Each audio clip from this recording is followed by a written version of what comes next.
journalism and the pending review into Australia's involvement with global bodies. Has the pandemic impacted that review, and where does this leave the World Health Organization given your criticisms of its handling?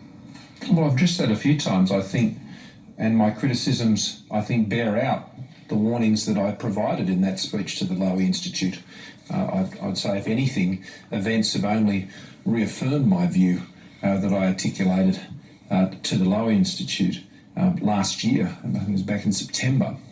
I've said that we value very much the work that is done on the ground by the WHO, and we work closely with them, particularly here in the Southwest Pacific. But if it wasn't for the WHO in places like Indonesia at the moment, then while I have obviously great concerns about the health and well-being of people in Indonesia, and we send our best wishes and as much support as we can to President Widodo and the great challenge that he has there. The WHO is an important partner on the ground, and that's understood by Australia, and I've made those comments and reflected those comments to other international leaders. That said, what happens at the upper echelons of these organisations and how they operate, I think is in need of change. And Australia will continue to advocate for that change with like-minded countries who share our concerns. What ultimate decision the United States ultimately takes on funding will be a matter for them. We will certainly want to see an improved set of arrangements at the WHO, and we'll continue to push for that through the forums as a participant, as a member, as someone who understands and publicly states the value of the work that it does on the ground. So I think that's a constructive but not uncritical partner.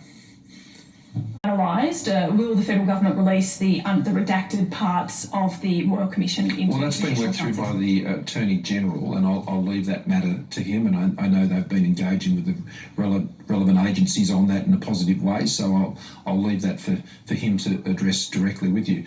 On the broad issue of individual recreation through to community competitive sport, and elite and professional sport.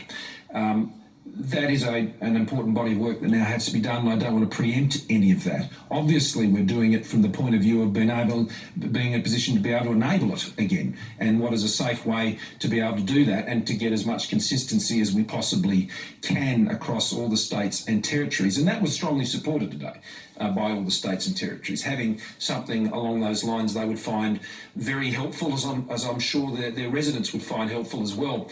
I know that the elite sports bodies are raising issues with us, and we will look at those very carefully, their funding issues, but also then how they train and so on, and that's important. I mean, the Olympics have been put off for a year, but that gives them another year, and we want to make sure they can put their best foot forward.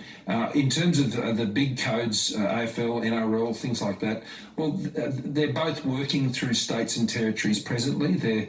They're in different phases of where they're up to on that, and what we'll be doing, and particularly what the medical expert panel will be doing, will be drawing their proposals together. My understanding is that they have already had quite a lot of expert advice going into their plans, and that will probably present a lot of the homework that needs to be done to support the expert panel in setting out what some of those principles are. So there's a bit of harvesting again that I think would occur from that process, which will be good. I think people would welcome seeing these things happening again, and not just at the elite and professional level. Everything round from going for a surf to having a game of football or whatever it happens to be, netball. So we want to get back to a place where that can happen and we can have the confidence to do it safely, and we want to do that as soon as we can.